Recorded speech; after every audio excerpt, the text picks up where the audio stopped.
Magandang araw mga kaibigan. Bigyan natin ng reaksyon, opinion itong Newswatch Plus Philippines na post tungkol ito sa susuportahang presidential candidate ng Magdalo Party List na pinangungunahan ni ex-Senator Trillanes. Dito, title, Magdalo backs possible Hontiveros Presidential Run. Former Senator and Magdalo founder Sonny Trillanes says the group will support Senator Risa Hontiveros presidential run in the 2028 elections. Speaking on the newsmaker, Trillanes said it has yet to decide on Hontiveros' potential running mate, adding that it is open to talks with opposition groups and the so-called middle forces to field a unified ticket. Magdalo. Okay. Noong Magdalo is na-form ata ito 2010. Ito yung mga Oakwood Mutiny Soldiers noong 2003. Ayan, sina Trillanes, Gary Alejano, Hambala, Maestro ka.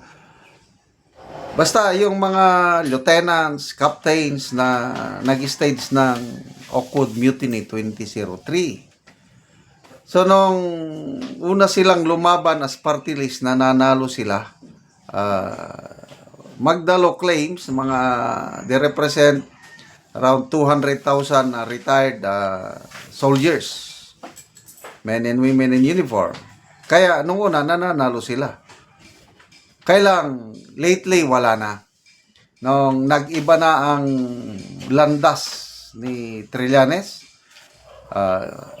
lalo na nung 2016 at presidente siya Tatay Digong, palagi niyang sinisiraan si Tatay Digong, unti-unti nawala na yung suporta ng mga retired military personnel sa kanya. Kasi ang laking utang ng mga retired men and women in uniform kay Tatay Digong, dahil siya yung presidente na may political will. 100% ang increase ng mga sundalo at pulis kasama ang mga retired. Kaya Trillanes, sinisiraan niya si Tatay Digong. Wala, umatras ang mga dating sumusuporta, mga retirees sa Magdalo. Kaya itong 2025 elections, lumaban ulit ang Magdalo. Si Gary Alejano ang kanilang first nominee. Ang alam ko, sinerge ko, hindi sila nanalo. Kaya, what's the use of magsuporta ka na kokonti naman lang Kaya lang, no problem. Go on. Suportahan nyo si Hontiveros. Mabuti nga na para dadami naman ang boto niya. Hindi pa kayo sigurado kung si Hontiveros ang magiging standard bearer ng tinatawag niya na middle forces o kakamping dilawan. Pagpipilian ba ang karamihan ng mga liberal party leaders, ang gusto nila si Madam ex-VP Leni Robredo.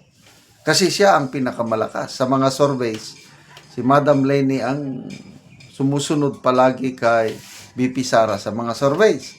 Si Hontiveros, nasa 2%, 3% lang ang kanyang voters preference rating.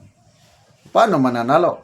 So, good luck kay Senator Hontiveros. Kung makikita nyo, very active ngayon si Senator Hontiveros.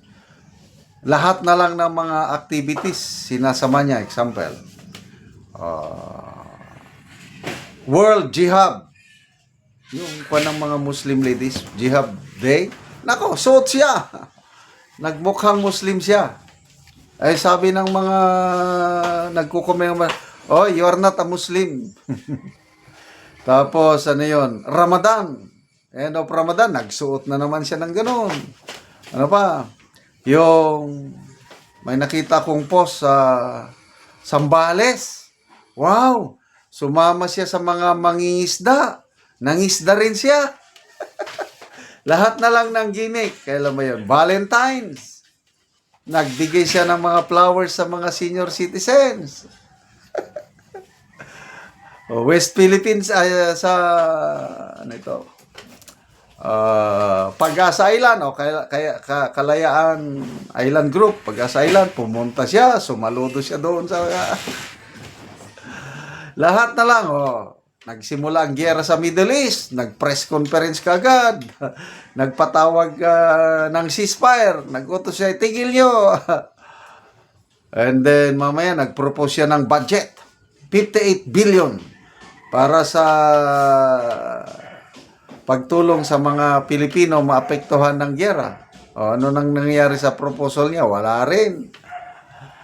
So, nakakatuwa itong si Senator Hontiveros. Talagang exerting to the max lahat ng effort.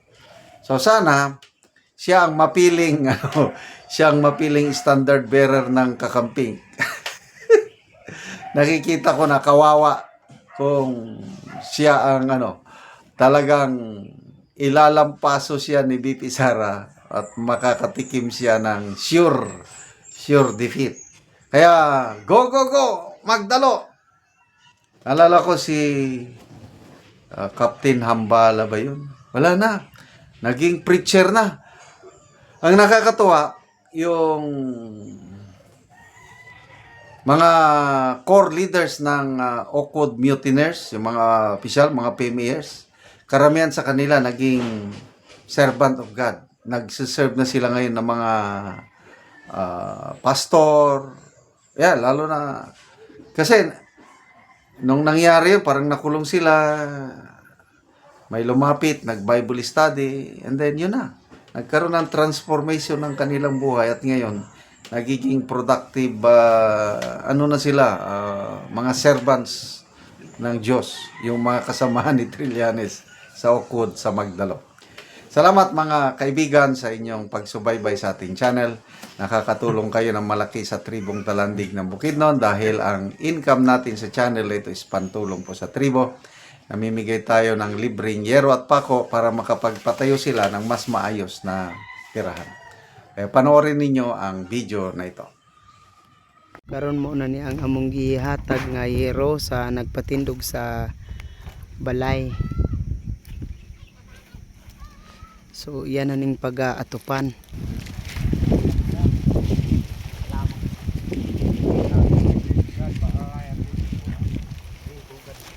Kay nakig-ipon lang ni siya sa iyang ugangan. Ugang ko. Nangapas.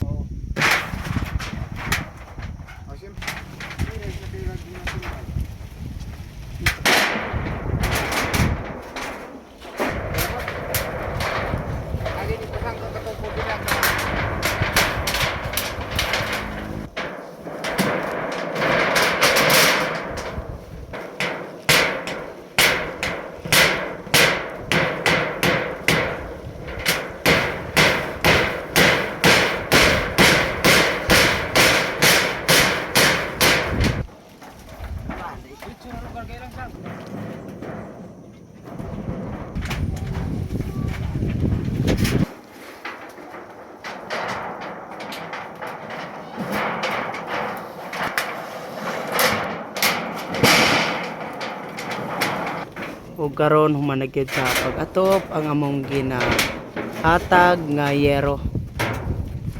Salamat kayo sa sa yero nga gitabang og niya na nakabalay na gid ko nakatok na gid ko. Og daghang kayo salamat. Salamat pod sa sa Ginoo og sa nagpunsurani og sa nagtabang pud ani. Daghang kayo salamat. Lagi. So unsa day imong panginabuhi Raya? Kuandra kining nagtrabaho ko karon diya sa agar, diya sa kuan. So sa ning nga kumpanya Agarwood. So kuan gyud kanang ma-short pa gyud ang imong Ma-shirt pagid siya. sweldo. Oo, So taman ra gyud sa pagkaon. taman ra gid sa pagkaon gyud. So pila na imong anak ya? Kuan tulo na akong anak. Ang tanan na eskwela, Taran ang duha ga eskwela, ang isa dili pa. ang isa di pa kay gamay pa man. So salamat kayo.